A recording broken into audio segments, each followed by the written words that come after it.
विवाह संस्कार में जितने भी कर्मकांड कराए जाते हैं, सिंदूर दान है, ये पांव पूजने का है, ये भांवर होती है, लावा पड़ता है, शिलारोहण होता है, जितने भी क्रिया हैं, हस्तपीतकरण होता है, पाणी ग्रहण होता है।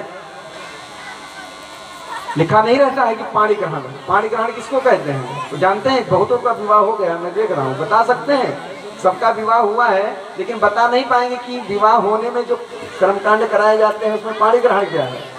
कोई बता पाएगा? हाथ उठाओ, कोई बता सकता है? देखो सब विवाह वाले बैठे, लेकिन कोई बता नहीं सकता। वो रात में हुआ है, नींद आ रही थी, उसमें क्या पता चले क्या हुआ, बस किसी तरह घूम लिए, हो गया। तो उसके अपने रीजन है। हमारे यहाँ का जो कर्मकांड है उसके अपने रीजन है, उसका तर्क है, उसका मतलब है। अब विवाह हुआ और विवाह में उन क्रियाओं का मतलब अगर आप नहीं समझ पाए, नहीं जान पाए कि सिंदूर क्यों मांग में भरा जाता है, भांवर क्यों होती है, धान का लावा ही क्यों डाला जाता है, पत्थर पे पैर क्यों रखा जाता है, ये सारी चीजें, लड़की के हाथ में हल्दी क्यों लगाई जाती है, पाणी ग्रहण संस्कार क्यों होता है।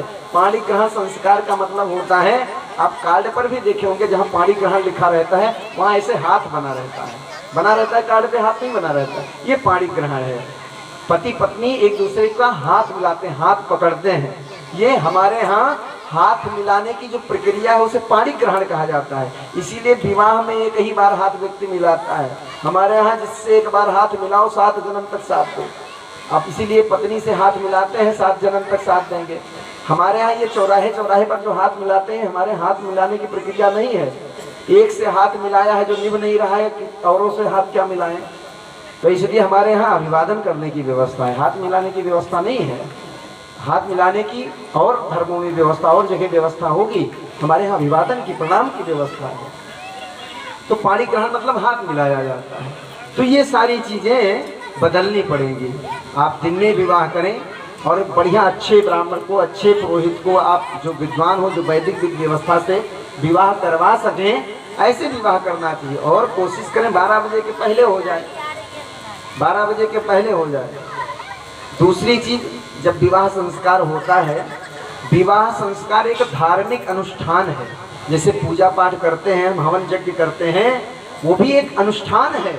और उसमें क्या होता है, जब विवाह होता है पता लगा लड़के के फूफा जी जूता पहन के जा रहे हैं उसी में, वो इसमें कोई दारू पी के बैठा है, वो मांगलिक कार्य कैसे फलित होगा, कैसे उसका फल मिलेगा आपको, कैसे फल मिलेगा। सारी व्यवस्थाएं हमारी जो वो बिगड़ गई हैं।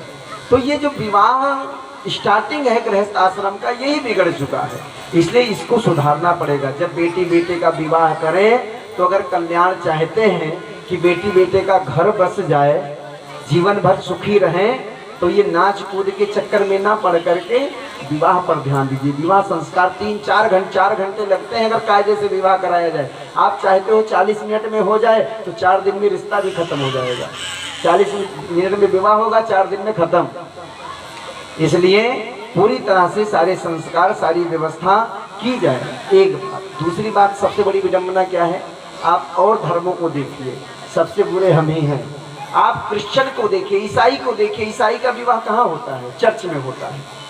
उसका जो धर्म स्थल है, ईसाई का विवाह चर्च में होता है। हमारा विवाह कहाँ होता है? होटल में होता है।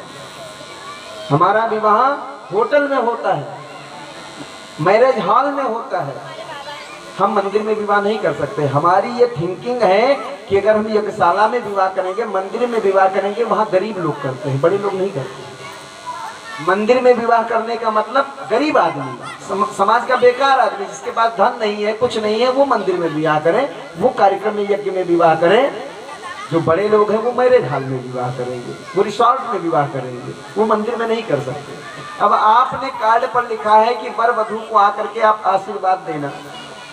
अब आप होटल में विवाह करोगे, मैरिज हॉल में विवाह करोगे, वहाँ व्यक्ति आएगा, क्या करेगा? जो आपने खाने पीने की व्यवस्था है, खाए पिएगा, बड़ी बड़ी एलईडी लगी हुई है, एलईडी में दूल्हा दुल्हन को देखेगा, घर चला जाएगा। काहे का आशीर्वाद? आप विवाह तो होना है आपका।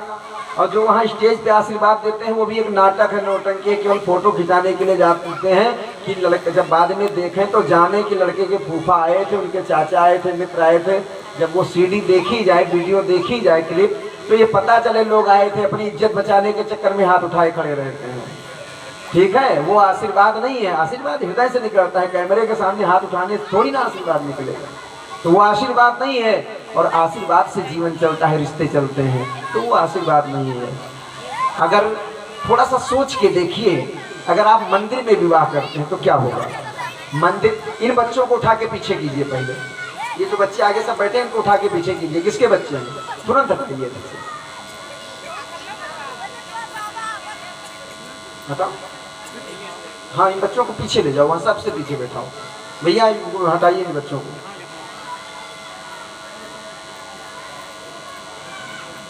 तो अब सोच के देखिए, अगर मंदिर में विवाह किया जाए, आप मंदिर में विवाह करते हैं, दिन में बढ़िया मंदिर में विवाह कर लीजिए। आपको कुछ करना है, कोई भी निंदनीय कार्य, कम से कम आप अपने दोस्तों को शराब पिलाना चाहते हैं, आप बर्बाद हो जाओ, मिट जाओ, उनकी जिंदगी बर्बाद करो। जिसका विवाह हो रहा है उसका काहे बर्बाद कर रहे हो।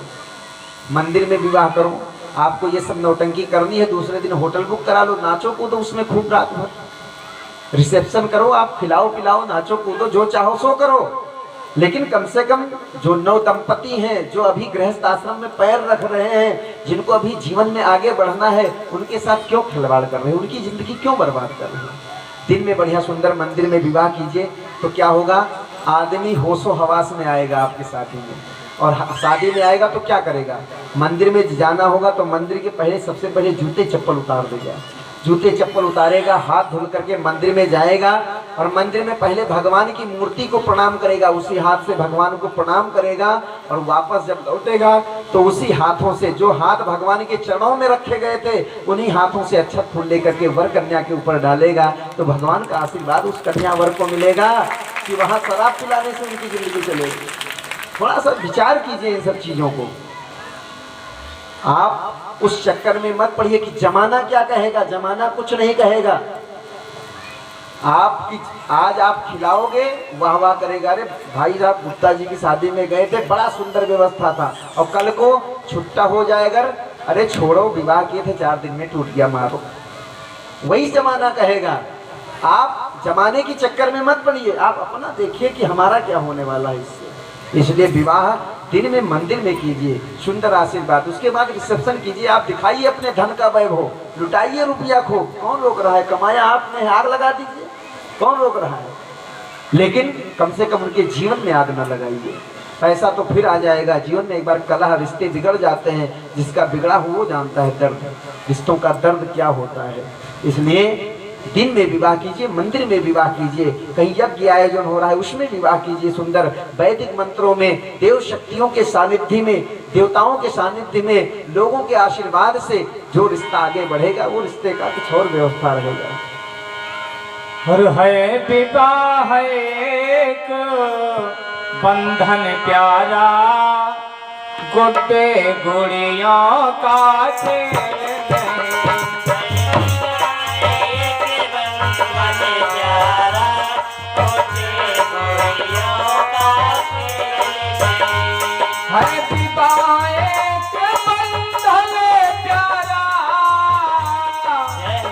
गुड्डे गुड़ियों का खेल नहीं, धन दान दहेज प्रदर्शन से है सिका कोई मेल नहीं।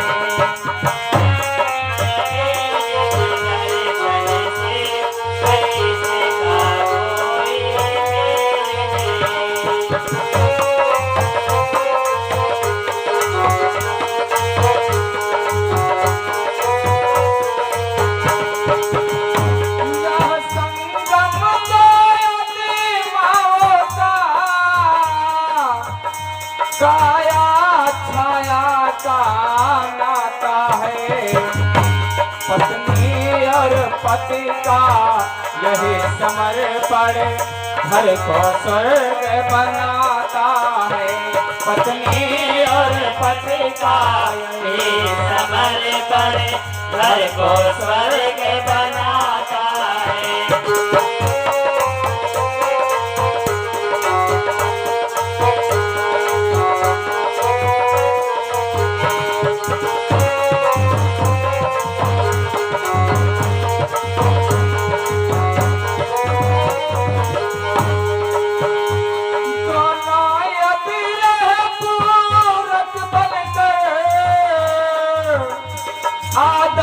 ग्रहते कहलाए, तब भी समो प्रसिद्धियों में भी यहाँ गृहस्थ तपोवन बन जाए।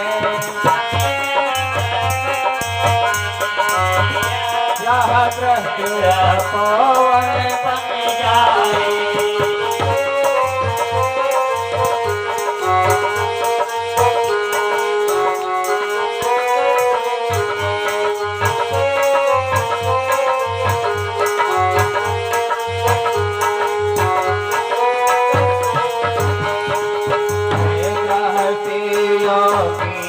पड़ा सुन लो धर कर ध्यान, है गृहस्थी योगी पड़ा सुन लो धर कर ध्यान। संयम सेवा साधना योगी की पहचान, संयम सेवा साधना योगी की पहचान, संयम सेवा साधना योगी की पहचान। इस तरह शादी कोई मजाक नहीं है, कोई गुड्डी उड्डी का जीवन में एक बार होता है, जिस पर पूरा जीवन टिका हुआ है। पति पत्नी का जीवन बेकार हो गया, लड़के हो गए उनका जीवन बेकार हो गया, बच्चों का जीवन बेकार हो गया, पूरे घर का माहौल बिगड़ गया केवल एक गलती से। क्या? विवाह अच्छे ढंग से नहीं हुआ। विवाह संस्कार में अगर सारी चीज़ें बताई जाती कि परिवार कैसे आगे बढ़ता है, विवाह में जो भी क्रियाएं होती, जैसे भगवान विवाह में ग्रंथ बंधन होते हैं, गांठ जोड़ा जाता है, तो क्यों जोड़ा जाता है, ये सारी चीज़ें विवाह में बताई जाती हैं। ग्रंथ बंधन होता है, देखिए गांठ को शुभ भी माना गया, अशुभ भी माना गया। विवाह जैसा संबंध होने जा रहा है तो गांठ जोड़ी जाती है, और लोग कहते हैं हमारे और इनके बीच में गांठ पड़ गई, मतलब दूरी हो गई है। लेकिन गांठ बांधी जाती है, फिर भी क्यों? इसलिए बांधी जाती है कि गांठ में 5 चीजें रखी जाती हैं। कौन कौन सी चीजें रखी जाती हैं? अक्षत, फूल, दूर्वा, हल्दी और पैसा, ये 5 चीजें रखी जाती हैं। ये पांचों वस्तुएं जो रखी जाती हैं, पांचों वस्तुएं जो हैं वो वर और कन्या को कुछ शिक्षा देती हैं। और ये पांचों वस्तुएं कहती हैं कि बेटा मैं जो बात कह रहा हूँ इसको तुम अगर गांठ बांध लोगे अपने जीवन में तो कभी गांठ नहीं पड़ेगी तुम्हारे दोनों के जीवन में। इसको अगर गांठ बांध लिया, ये पांचों वस्तुएं कुछ कहना चाहती हैं। जो अक्षत है वो वर और कन्या से कहता है बेटा कभी एक चावल का अक्षत नहीं होता है, एक चावल को अक्षत नहीं कहा जाता है, कभी टूटे हुए चावल को अक्षत नहीं कहा जाता है। जो चावलों का समूह होता है उसे अक्षत कहा जाता है। कहने का मतलब क्या है कि पति पत्नी से केवल परिवार नहीं बनता है, परिवार लोगों के समूह से बनता है। उसमें बूढ़े भी होंगे, बच्चे भी होंगे, नर नारी हर तरह के लोग होंगे, कुछ क्रोध करने वाले होंगे, कुछ प्रसन्न रहने वाले होंगे। हर तरह के लोग जहाँ एक समूह में रहते हैं वहाँ परिवार कहा जाता है, उसे परिवार कहा जाता है। तो कहने का मतलब है कि आजकल क्या होता है, रिश्ते टूट जाते हैं, विवाह हुआ नहीं कि अलग रहने लगे। तो वो चावल शिक्षा देता है कि केवल पति पत्नी से परिवार नहीं बनता है। जब आप समूह में रहोगे, एक साथ रहोगे, तब आप परिवार में रहोगे, और परिवार में रहोगे तो मेरा आशीर्वाद है तुम्हारी कभी क्षति नहीं होगी। अक्षत उसे कहा जाता है जिसकी कभी क्षति ना हो, नुकसान ना हो। अक्षत आशीर्वाद देता है कब? जब आप समूह में रहोगे तब। इस बात को गांठ बांध लो। अक्षत कहता है। अगला पुष्प है। पुष्प कहता है कि देखो फूल कहाँ खिलता है, कांटों में खिलता है, लेकिन खुद मुस्कुराता है, दूसरों को भी मुस्कुराता रहता है। फूल कहता है ये जीवन है, उतार चढ़ाव रहेगा, कभी सुख आएगा कभी दुख आएगा, लेकिन कभी तीसरे व्यक्ति को मत जानने देना कि हमारे पति पत्नी के बीच में क्या सुख है क्या दुख है। आज थोड़ी सी बात हो जाए तो मायके तुरंत, फोन का जमाना है हमारा, तुरंत मिलाया, तुरंत बताया खत से। तीसरा न जानने पाए, चेहरे पे सिकन नहीं आनी चाहिए, चेहरे पे मुस्कुराहट बनी रहनी चाहिए। फूल कहता है कि पुष्प की तरह मुस्कुराते रहो। अगला है दूब है। दूब कहाँ खिलती है? लोग कहते हैं कि कुएं की दूब लाओ। क्यों कुएं की दूब लाओ?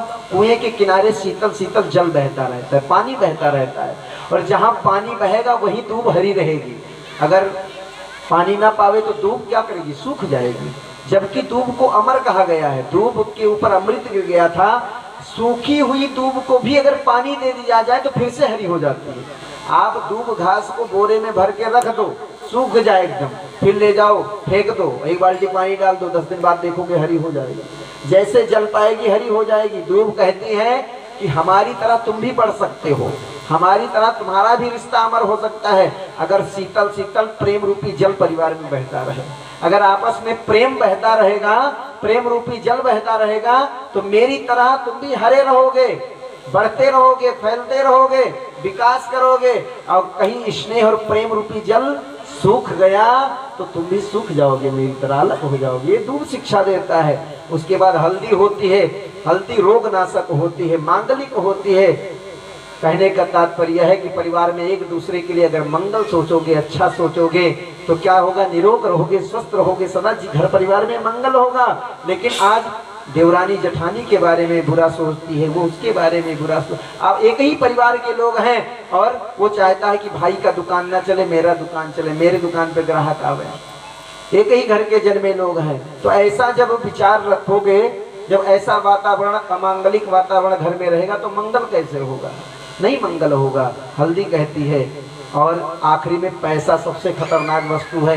कोई भी रिश्ते टूटते हैं तो बीच में पैसा आता है तो जल्दी टूट जाते हैं। पैसा कहता है मैं सबसे खतरनाक हूँ, लेकिन सबसे काम की चीज हूँ, मेरे बिना जीवन नहीं चलने वाला है।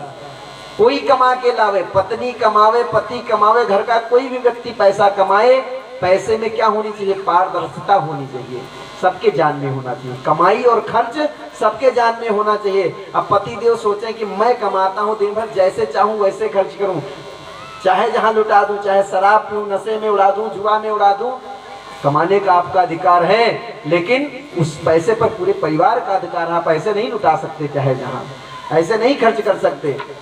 आप सबके संज्ञान में, आप 10,000 कमाए हैं तो पत्नी को भी पता होना चाहिए कि 10,000 आप कमा के लाए हैं। 100 रुपया कहीं खर्च कर रहे हैं तो परिवार को पता होना चाहिए। संबंध कभी नहीं टूटेगा, रिश्ता कभी नहीं टूटेगा। जहाँ उसमें चोरी छिपके काम होना शुरू हो जाता है, वही संबंध, विश्वास खत्म होता है, आपस में दरार पड़नी शुरू हो जाती है। अब माताएं बहनें मायके गई हैं, घर से 2,000 रुपया मिला, अब वो रख लिया, ये मेरा है, मैं नहीं दे सकती, मेरे पिताजी ने, मेरे घर वालों ने दिया है, गलत बात। आपको वो पैसा मिला, उस पर पति का भी उतना अधिकार है जितना आपका अधिकार है। जब अभी नोट बंद हुआ 1,500 के, तो सबसे ज्यादा नुकसान इन्हीं लोगों का हुआ। दबा दबा के रखी थी उसको, गोल करके 500 1000 का नोट। पता लगा जब बंद हो गया, समय खत्म हो गया, तब निकल रहा है 10,000 20,000 है। किस काम आया, किसी काम नहीं आया। अभी भी 2,000 वाला शायद रखा हो कहीं। तो इसलिए पैसा जो हो एक दूसरे के संज्ञान में होना चाहिए। इन बातों को अगर आप गांठ बांध लेते हैं, वर कन्या गांठ बांध लेते हैं, तो जीवन में कभी दुराव नहीं आएगा, कोई रिश्तों में स्पेस नहीं होगा, दूरियां नहीं आएगी, संबंध में प्रगाढ़ता होगी, मजबूती होगी। तो जब विवाह संस्कार अच्छे से संपन्न होंगे तब तो ऐसा होगा। और दूसरी चीज, क्यों विवाह तोड़ते हैं, विवाह तोड़ने का एक और बहुत बड़ा बेसिक कारण है, जो कोई किताब की बात नहीं, ये अनुभव की बात हो रही है, जो समाज में देखा जा रहा है, अनुभव देखा जा रहा है, वो बात हो रही। संबंध क्यों टूटते हैं, तो सबसे बड़ा कारण है दहेज का। दहेज का भी एक बहुत बड़ा रीजन है, कारण है, टूटता है। बड़ा शिकायत रहता है। जो माताएं हैं वो कहती हैं कि हमारी बहू जब से आई तब से बच्चे को अपने बस में कर लिया। अब जो पत्नी कहती है वही करता है, मेरा कहना नहीं मानता है, बिगड़ गया बच्चा। क्यों बिगड़ गया, आखिर बिगड़ क्यों गया, तो उसका बहुत बड़ा कारण है दहेज। आप कहेंगे कैसे, मैं बताता हूं, अगर गलत हो तो आप मुंडी हिला देना, अगर सही हो तो हाँ कहना, मेरी बात से सहमति करना और उसको जीवन में उतारना। जैसे मान लीजिए किसी को बिटिया हुई, पहली बात तो ये जान लीजिए, जो बड़े सौभाग्यशाली होते हैं उनके घर में बेटी का जन्म होता है। सौभाग्यशाली होते हैं उनके घर में बेटी का जन्म होता है, क्योंकि बिटिया जीवन में धर्म कराती है और पुत्र अधर्म करवाता है, पाप करवाता है। अगर बेटा पैदा हुआ है तो पाप करवाएगा आपसे, अधर्म करवाएगा। बेटी हुई है जीवन भर धर्म कराएगी आपसे। क्यों? क्योंकि जब बेटी का विवाह करेंगे आप तो क्या कहा जाता है, कन्या दान कहा जाता है। दान शब्द जोड़ा गया है। आप कन्या दान करेंगे, उसका पुण्य मिलेगा, फल जो मिलेगा उसका वो पुण्य के रूप में मिलेगा। जब भी 10 रुपए उठा के बिटिया को देंगे तो उसे दान ही कहा जाएगा, नहीं कहा जाएगा। और जिस दिन बेटी का आप विवाह कर देंगे, ये कड़ू सच है, कड़ुआ सच है। जिस दिन विवाह कर देंगे और विदा कर दिया आपने, 2, 4, 10 साल बाद भगवान ना करे कोई तकलीफ उसके घर में आ जाए और उसे 2, 4, 10 लाख की जरूरत पड़ जाए, वही बाप उसे नहीं देगा। 10-20 हजार भले ही देते, 10 लाख नहीं देगा। कहेगा मेरा बेटा क्या करेगा, अपने बेटे के लिए बचा के रखेगा। उसी बेटी को जिसको पैदा किया है विवाह करने के बाद नहीं देना चाहता है। आएगी, कपड़ा लत्ता 150 दे दिया, अंगूठी सिकड़ दे दिया, लेकिन अभी घर में कोई दामाद के बिजनेस में नुकसान हो जाए, कोई चीज हो जाए, तो जैसे बेटी को 10 लाख लगा के व्यापार कराया है, नहीं देगा 10 लाख रुपए, तुम नहीं व्यापार करो बेटे के लिए। दूसरी बात, जब तक जिंदा रहेगा बाप, जब तक जिंदा रहेगा तब तक कमाता रहेगा। किसके लिए? बेटे के लिए। दुकान पे बैठ के झूठ बोलेगा, बेईमानी करेगा, किसके लिए? बेटे के लिए। संतोष नहीं है, मरते दम तक हम चले जाएंगे तो इसका क्या होगा, हम चले जाएंगे तो इसका क्या होगा, इसी चिंता में मर गए बेचारे। खुद भी जीवन नहीं जी पाए, इसी चिंता में मर गए, इसका क्या होगा। 4 घर बनवा दिया, गाड़ी, दुकान, व्यापार, सब बैंक बैलेंस है। अगर 2 दुकान और खुल जाती तो अच्छा होता, जीवन कट जाता इसका। इसी चिंते में कमाते कमाते एक दिन गोविंदाय नमो नमः मर गए, चले गए। तो जीवन भर जो आपने झूठ बोला, मक्कारी की, शैतानी की, जो भी पापाचार किया, जो लोगों के साथ गलत किया, भाई आप भाई से झगड़ा कर लेते हैं 1-1 फुट के लिए, मुकदमा हो जाता है, किसके लिए? आप ऊपर लेके जाओगे, लाद के लेके जाओगे। उसी बेटे के लिए आपने अपने भाई से लड़ाई की, आपने भाई से मुकदमा लड़ा, अपने भाई से गाली गलौज किया, किसके लिए? उसी बेटे के लिए किया आपने। जैसे वो बेटा सगा है, भाई भी सगा था आपका। एक सच्ची घटना बताऊं आपको, 1-2 भाई थे, तो एक भाई बॉम्बे रहता था और दूसरा भाई गांव पर रहता था। तो जो बॉम्बे वाला भाई था वो एक्सपायर कर गया, मर गया वो। तो घर आए, काम हुआ, उसका सारा जो क्रियाक्रम होता है, सारा वो कर्मकांड निपट गया, खत्म हो गया, समाप्त हो गया। तो उसके बच्चे चले गए, बॉम्बे चले गए। तो इधर जो छोटा वाला भाई था, जो गांव पर रहता था, उसको लोगों ने कहा कि जो तुम्हारे बड़े भाई के बेटे हैं, ये सब जानते नहीं है कहाँ खेत है, कितनी जायदाद है, क्या है, तो तुम चाहो तो थोड़ा बेईमानी कर सकते हो, कुछ खेत अपने नाम करा सकते हो। अब तो उसके मन में बात बैठ गई, उसने भाई का खेत अपने नाम करा लिया, धोखे से अपने नाम कर लिया।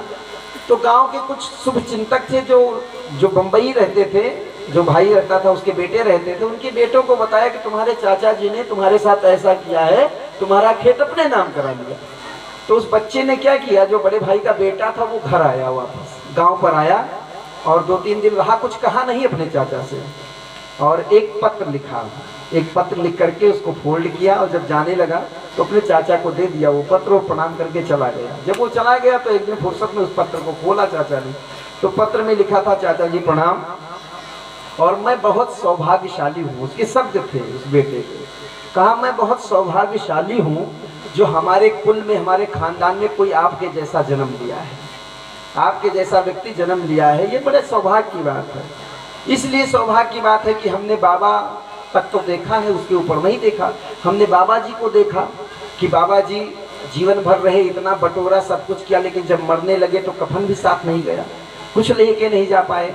अपने बाप को देखा, वो भी मर गए, इतनी जायदाद बनाई यहाँ से बॉम्बे तक, लेकिन कुछ साथ ले नहीं जा पाए, कुछ नहीं ले जा पाए। लेकिन बहुत सौभाग्य की बात है कि आप इस सारी जायदाद को, खेत पात को जब मरोगे तो साथ लेके जा पाओगे। यही शब्द थे उसके कि मैं बहुत प्रसन्न हूँ आज, और हमें कोई दिक्कत नहीं, आपने खेत पात ले लिया, कम से कम आप साथ ले तो जाओगे इसको, यही लिखा था। ये शब्द जैसे पढ़े, उस चाचा के आंख में आंसू आ गया, अरे हम भी तो मर जाएंगे, सब ले, ये बेईमानी किसके लिए? और गए, वापस कर दिया खेत, कोई झगड़ा झंझट नहीं। तो हम किसके लिए करते हैं? उसी बेटे के लिए करते हैं। तो बेटा पाप कराता है, जीवन की दुर्गति कराता है, और बेटी पुण्य कराती है। और आप देख लीजिए अपने ही घर में बेटी जो होती है, आप जो कुछ बाजार से खरीद के लाओगे वो उसको प्रिय है, पिताजी लाए हैं, माताजी लाए हैं, वो उसको पसंद है। लेकिन बेटा अपने मन का लेगा, अपने मन का करेगा, फोन खरीदेगा अपने मन का खरीदेगा, कपड़ा पहनेगा अपने मन का पहनेगा, अपने मन का ही सब करेगा, आपके मन का नहीं करेगा। बेटी जो आप दे दोगे वही करेगी। और इतना ही नहीं, और आगे बढ़िए, जब विवाह होना होता है तो पसंद करने कौन जाता है? बेटा जाता है, बेटी जाती है? देखने कौन जाता है? लड़के वाले देखने जाते हैं लड़की को ना, लड़का भी आपका जो बेटा है वो विवाह भी करता है तो अपने पसंद का करता है, लेकिन बेटी पिता के पसंद का विवाह करती है। जिसको जहाँ भी रिश्ता तय कर दिया, देखने वाले आए, बिटिया मुंह झुका के बैठी है, पसंद किया तो विवाह हो गया। बेटी जिसके हाथ में हाथ पकड़ा तो बेटी चली जाती है सुखी सुखी, जीवन में कोई कष्ट आए कभी ये नहीं कहती हमारा जीवन आपने बर्बाद कर दिया।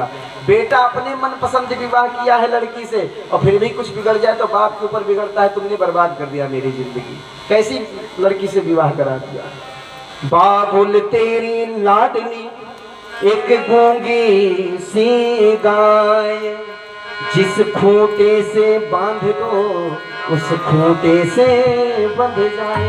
ये बेटी है, जहाँ जिसका हाथ पकड़ाओगे, जिस खूंटे से बांधोगे, जीवन बिता देगी उसके साथ। ये बेटियां हैं, बड़े सौभाग्य की बात होती है जब बेटी का जन्म होता है। बेटी बेटा में भेद करे, समझो उसकी मति खोटी है। सच्चे अर्थों में देखे तो, सच्चे अर्थों में देखे तो बेटे से बढ़ कर बेटी है। सच्चे अर्थों में देखे तो बेटे से बढ़ कर बेटी है।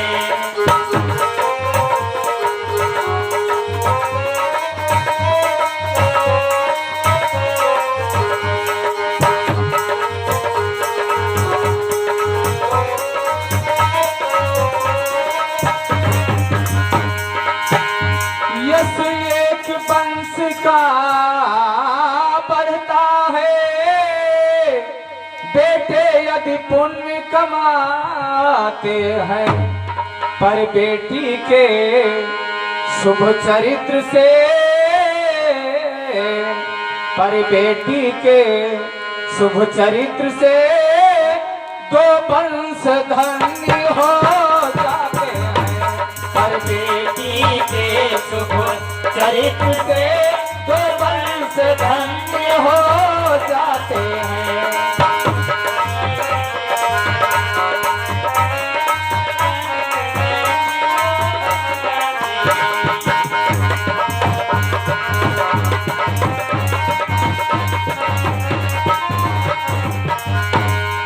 जनक और रघुकुल हुए, सीता से कृतकृत्य, ले डूबे धतराज को दुष्टों के पुत्रों के दुष्कृत्य। ले डूबे धतराज को पुत्रों के दुष्कृत्य, ले डूबे धतराज को पुत्रों के दुष्कृत्य।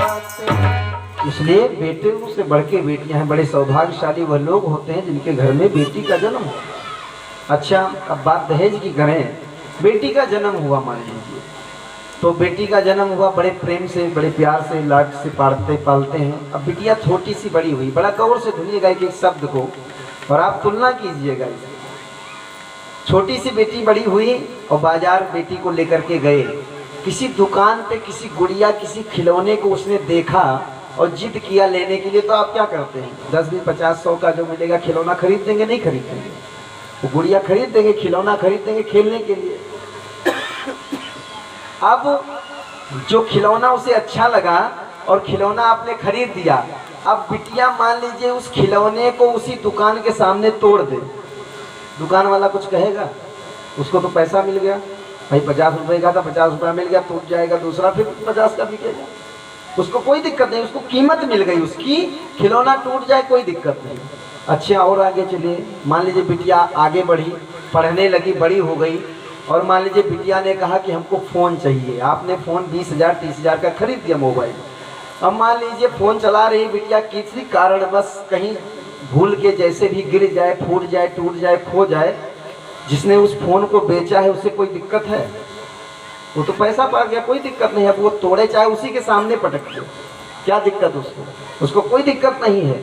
और बड़ी हुई, मान लीजिए स्कूटी चलाना है, आपने स्कूटी खरीद दिया उसे, अब वो उसको लड़ाए भिड़ाए तोड़ दे, कुछ भी कर दे, एजेंसी वाले को कोई दिक्कत नहीं, उसको कीमत मिल गई उसको। जो मोबाइल बेटी ने पसंद किया, आपने खरीद दिया, तोड़े चाहे फोड़े, बेचने वाले को कोई दिक्कत नहीं, खिलौने वाले को कोई दिक्कत नहीं। जिस एजेंसी से आपने उसकी पसंद की स्कूटी खरीदी, टूट जाए फूट जाए, उसको कोई दिक्कत नहीं। अब आगे बढ़ा, जीवन आगे बढ़ा, और जिस बेटे को पसंद किया, जिस लड़के को पसंद किया, और आपने पूछा कितने का, उसने कहा 10 लाख का, 10 लाख रुपया दिया, बेटे को खरीद दिया। अब उसको वो तोड़े फोड़े, बेचने वाले को कोई दिक्कत होनी चाहिए? आप बताओ, आप बताइए। मोबाइल खरीदा गया, कीमत दी गई, अब तोड़ दे, बेचने वाले को कोई दिक्कत नहीं। स्कूटी खरीदी गई, एजेंसी वाले को कोई दिक्कत नहीं, तोड़ दे फोड़ दे, जैसे भी करे। लड़का पसंद आया, पूछा गया कितने का, आपने स्वेच्छा से कहा हमें 10 लाख दे दीजिए, 10 लाख दे दिया। अब लड़के के साथ विवाह हो गया। अब वो उसको मारे पीटे, तोड़े फोड़े, निचोड़े, कुछ भी करे, आपने बेच दिया, आपको कोई दिक्कत होनी चाहिए? तब क्यों कहते हैं कि मेरी बहू आई, बेटे को बस में कर लिया? आप बताइए, अगर ये बात गलत हो, आप क्या सहमति है? सहमत है हमारी बात से? जब आपने उसकी कीमत ले ली है तो आपका अधिकार खत्म हो गया उस पर। अब वो बस में कर ले या जो भी करे, पानी भरा हुआ, उससे आपका अधिकार खत्म हो गया, उसने आपने बेच दिया उसको। इसलिए इस दहेज रूपी दानों से दूर हटिए। हमारे यहाँ रिश्ता जो होता था वो कैसे होता था? जब रिश्ता होता था तो समधी मिलन होता, समधी होते थे। समधी का मतलब, सम का मतलब बराबर, धी का मतलब बुद्धि। रिश्ता देखते थे जहाँ बुद्धि विचार संस्कार बराबर मिल जाए, समान मिल जाए, बात व्यवहार मिल गया तो विवाह कर दिया, समधी हो गए। और आज जहाँ सौदा पक्का हो जाए वो समधी। तो जो ये रिश्ते का, संबंधों का नींव है, जिस पर हम ये संबंध, ये रिश्ता खड़ा करने जा रहे हैं, वो पैसे के बल पर हुआ है। 10 लाख पे विवाह हुआ मान लीजिए। अब उस 10 लाख के ऊपर वो गृहस्थ जीवन का जो भवन है वो खड़ा हुआ है। जिस दिन रुपया खत्म, भवन गिर जाएगा। जिस दिन पैसा खत्म होगा, भवन गिर जाएगा। इसलिए दहेज से दूर रहिए। अच्छा, एक चीज और सबसे मजे की बात है, सबसे ज्यादा दहेज का लालच पुरुषों को नहीं रहता है, इन्हीं को रहता है।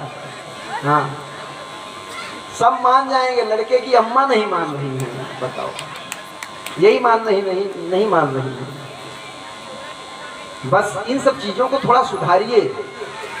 संस्कार को देखिए, बेटी का संस्कार देखिए, उसके बाप की दौलत को मत देखिए, बेटी के संस्कार को देखिए। आप बेटी के संस्कारों को देख के विवाह कीजिए। उसके घर का कल्चर कैसा है, व्यवहार कैसा है, रहन सहन कैसा है, ये देख के विवाह कीजिए। अगर आप संस्कार को देख के विवाह करेंगे, संस्कारी बहू घर में लाएंगे, घर में स्वर्गीय वातावरण हो जाएगा महाराज। रुपया लेकर के आएंगे, घर में विद्रोह हो जाएगा, पैसा आएगा वो नरक कर देगा।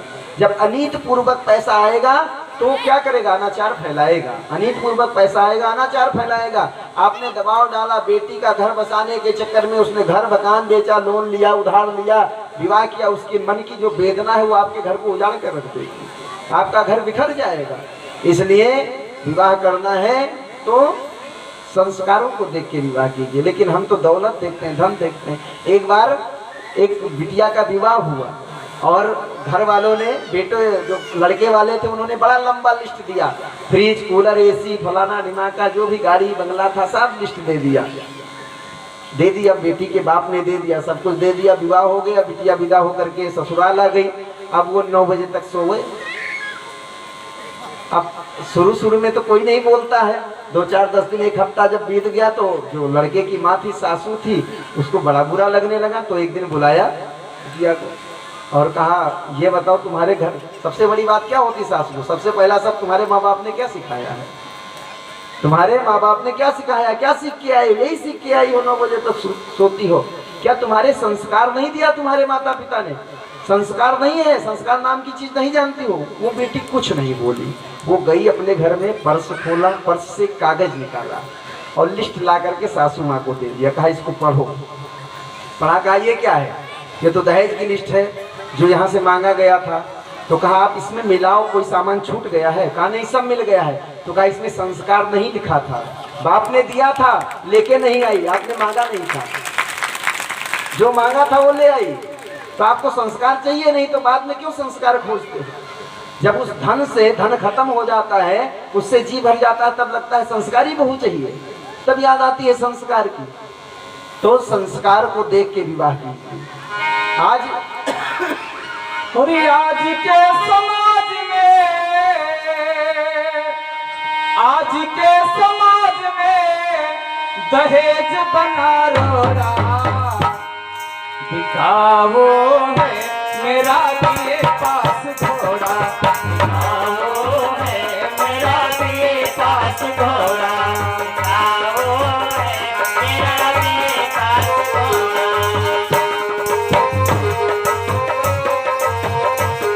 आज के समाज में,